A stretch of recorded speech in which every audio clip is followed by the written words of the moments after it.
Well,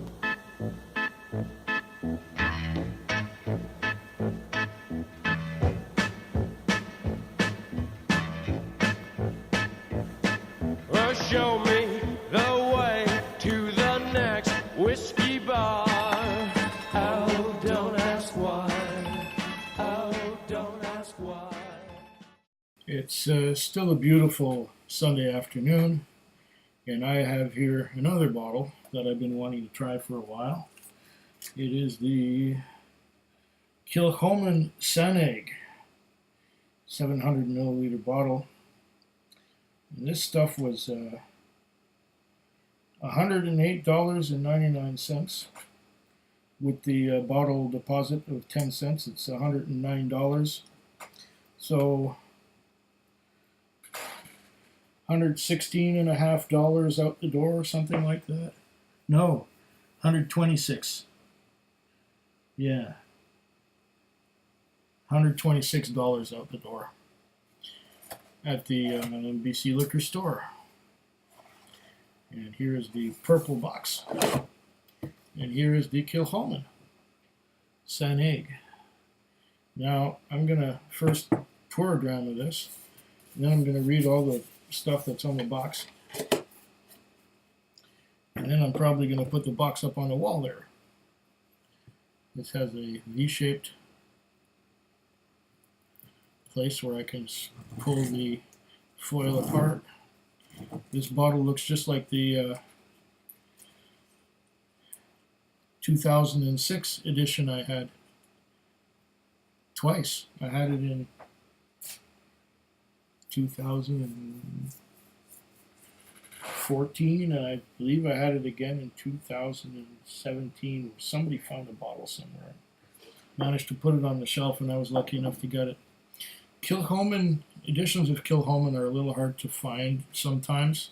You'll find the occasional Machir Bay, and you'll find the occasional Sanaig. I was lucky a couple of weeks ago and found a bottle of Loch Gorm. And also last night I found a bottle of the 100% Islay something or other, but it was a bit pricey. It was more pricey than this. Was like $126 out the door. The other one would be about $190 out the door. It's a little rich for my blood. I may do that occasionally, buy a bottle that expensive, but if I can avoid it, I will. This is got a wood top cork. Looks like a classy presentation, and we're going to pop it. There we are. This is a natural, real cork. And I'm smelling peat already.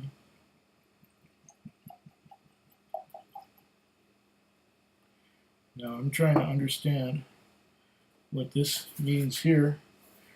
It says here cask influence, and the blue side here, it says bourbon, and the other side here says sherry. Does that mean it has more sherry cask influence than bourbon? I guess. And it says uniquely Islay, and yes, I'm getting a noseful. Island Farm Distillery. I'm getting a noseful here. I'm going to put the cork back in the bottle. This might be a beautiful piece of work. Okay. Established in 2005, Kilchoman, pronounced Kilchoman, is one of the smallest distilleries in Scotland, based on a farm on the rugged west coast of Islay. Kilchoman was the first distillery to be built on the island for 125 years. Okay. Kilchoman displays all that is great about the grassroots traditions of Scotch whisky distilling, and truly is Islay's farm distillery from barley to bottle. Sanaig, located north of this distillery, is a small rocky inlet and is the name given to the newest expression in the Kilchoman range. This expression has a predominantly sherry cask influence. Ah, so that's what it means. Okay. 46% alcohol by volume, Kilchoman and Distillery, KilchomanDistillery.com. Now, you say it's the newest batch. Might not be the newest batch at this time, This could have been on the shelf for a while when I finally got it. But no matter. From what I understand, Kilchoman's releases are, for a limited time only, as they are a small distillery and they don't really have a standardized, like a 12-year-old and an 8-year-old and a 16-year-old. They're not old enough to have a 16-year-old.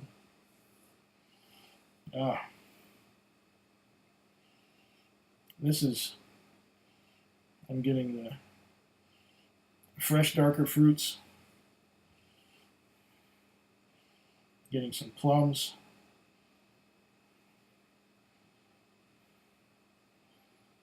Grapes. Dark grapes. Like Concord dark grapes. I'm getting a beautiful peat too. It's a fruity kind of peat. No doubt there is the interplay between the peat and the sherry cask, which is, well, 3/4 sherry cask approximately, according to this little thing here. Yeah, you can make it out. 3/4 approximately sherry. There, yeah. Or is it 2/3? I don't know. Anyways, I read the blurb there. I ignored the nosing and tasting notes. Rich, fruity, and peaty. It looks, on the nose, it's balanced beautifully.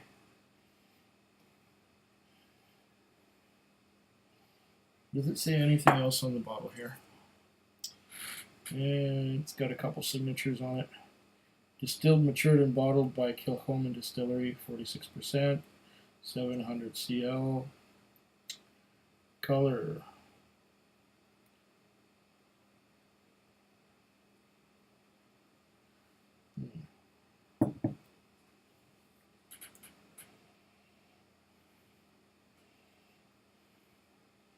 I definitely get fruit and peat on the nose.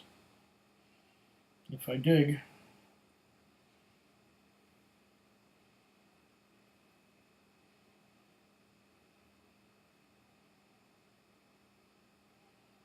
a little bit of tar, a little bit of toffee maybe.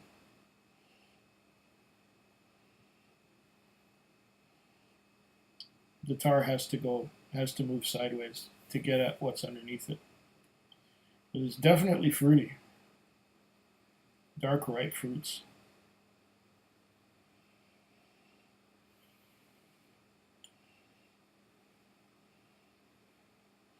Peaches a little bit.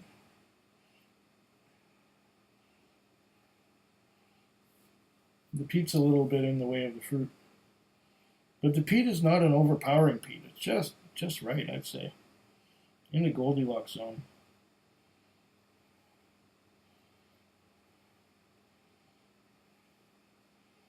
Toffee, yeah, toffee.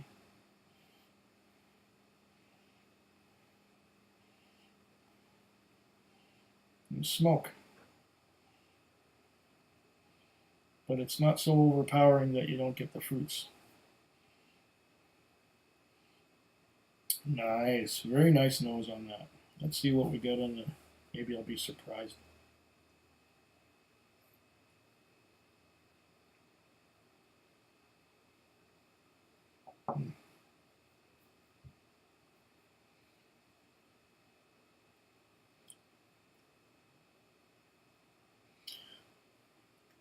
Oh, it's a bit spicy, quite a bit spicy.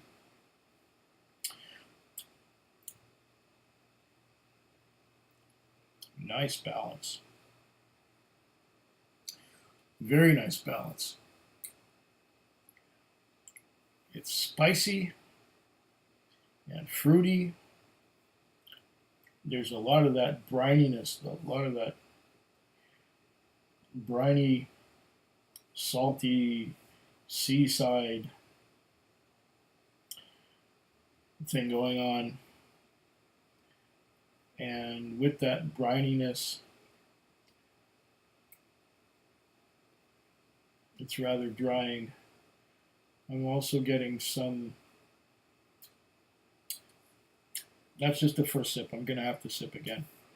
Have a bit of water.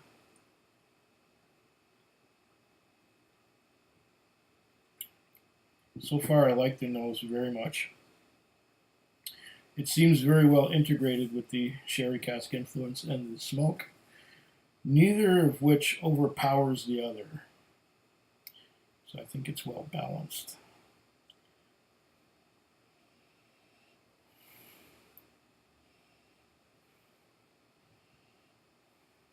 Do it again.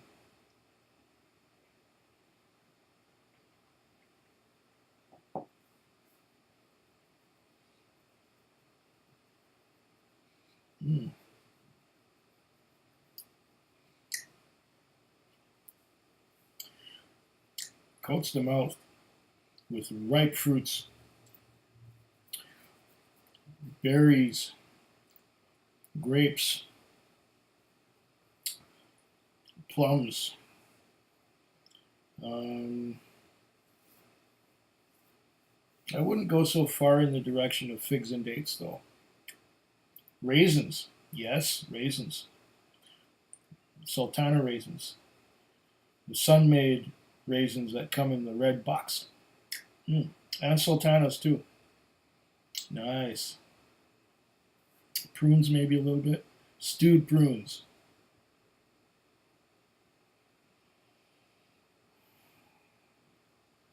One more wee sip, and then I'm going to try add some water, see what happens.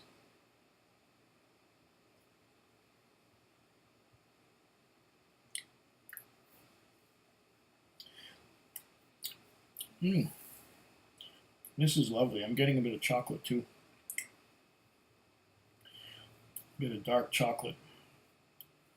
Dark chocolate and a bit of sweetness, just a tiny little bit of sweetness.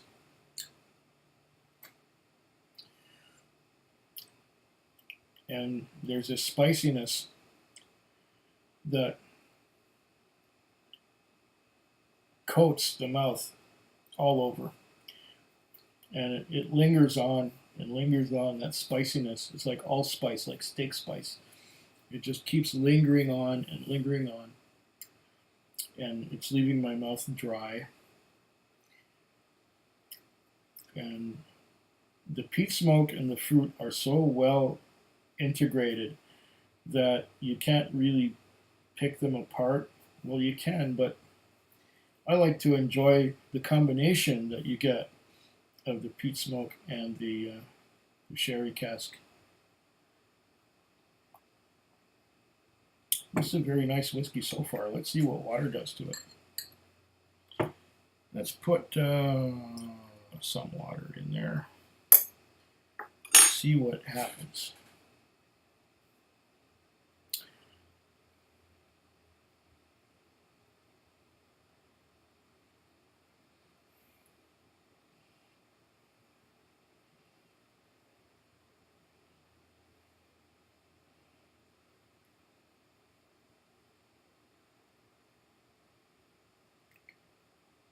See what happens with a bit of water.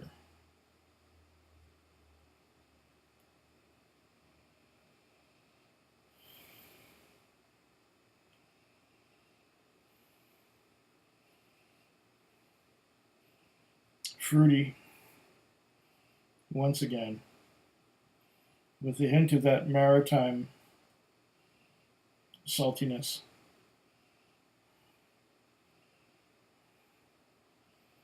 Once again, there is some peat smoke, but the peat smoke is so very well integrated into the flavor that the sherry cask influence and the peat smoke become one.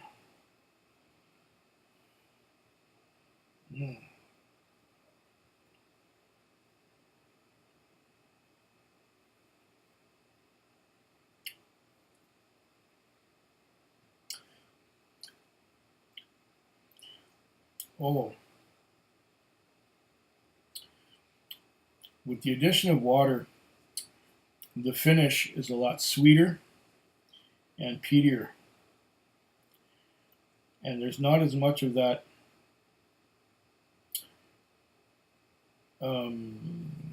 there's not as much of that maritime note. It's there, but it's not as much.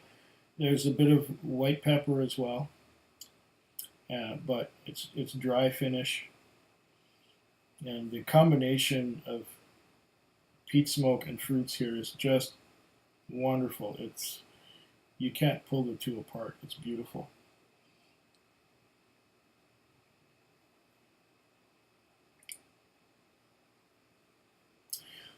Very well integrated, nicely balanced, with an aftertaste of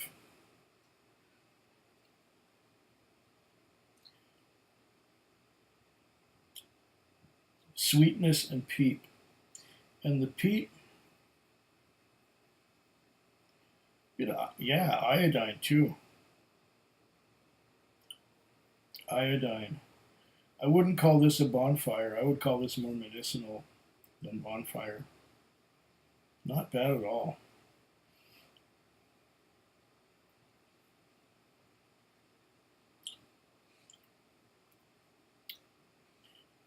Not at all bad. This is a beautiful example of Kilchoman slancha. Food Quig. Food Quig. Food Quig. Food Quig. Food Quig. Yeah.